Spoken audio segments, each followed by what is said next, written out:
Hello everyone, in this video I'm going to explore the best trading apps in Canada for 2024. I'm going to compare features to help you find the perfect platform for your investment goals. So here are some of the top contenders for best trading apps in Canada. First one, we got Wealthsimple Trade. Next one, we got Questrade. And lastly, we got Interactive Brokers. So let's get started with Wealthsimple Trade first.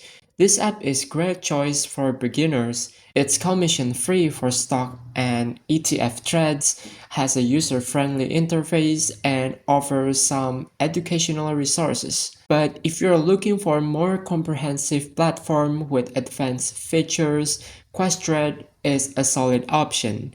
They offer a wide range of investment options, competitive fees, and good research tools. Lastly, this platform is geared towards more experienced investors who require powerful tools and a wide range of investment options.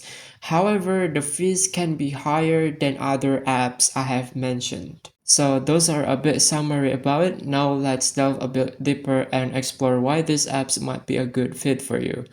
For beginners, if you're just starting out, Wealthsimple Trade's user-friendly interface and commission-free trades make it a great option to learn and ropes. For active traders, Questrade's low fees and advanced features cater to those who trade frequently and want to take advantage of research tools. For experienced investors, Interactive Brokers provides the power and flexibility needed by experienced investors who would trade a wide range of assets. But just remember, this is for informational purposes only and should not be considered financial advice.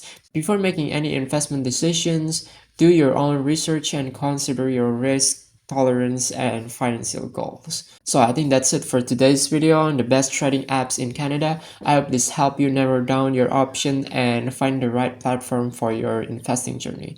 Thank you so much for watching, and don't forget to like, comment, and subscribe. See you in the next video.